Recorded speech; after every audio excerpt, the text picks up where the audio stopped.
Good evening.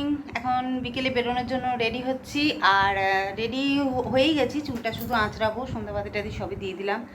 বেরোচ্ছি ঠিকই, কিন্তু এখন তো ছেলেকে ছাড়া, এখন ছেলের জগৎ আর আমাদের জগৎ সম্পূর্ণ আলাদা হয়ে গেছে।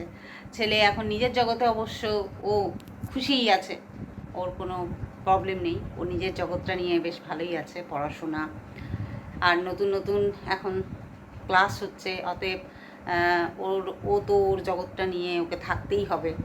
আর কতদিনই বা, সে রবিবারে বেরোনোর যে রীতিটা, এটা তো আমাদের বিয়ের পর থেকেই চলছে।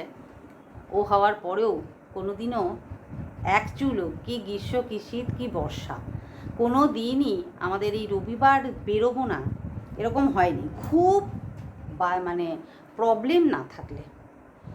তো যাই হোক, এখন বেরোচ্ছি, এখনও সেই একই, কারণ সারা সপ্তাহের কাজকর্মগুলো তো রবিবারের জন্যই রাখা থাকে। তো অনেক কাজকর্ম থাকে, সেগুলো রবিবারে আমরা সারি। তা এখন এই বুড়ো বুড়িতেই বেরোনো আর কি, সেই ছেলেকে টিউশন দিয়ে আসা, আর সেই ছুটির সময় নিয়ে একটুখানি ঘুরতে ঘুরতে বাড়ি আসা, এই তো হয়ে গেছে এখন জীবন। এরকমই চলবে এরপর, আরও ব্যস্ত হয়ে যাবে ও। তো চলো, এই তো সানডে এইভাবেই কাটলো সারাটা দিন, টুকটাক টুকটাক করে।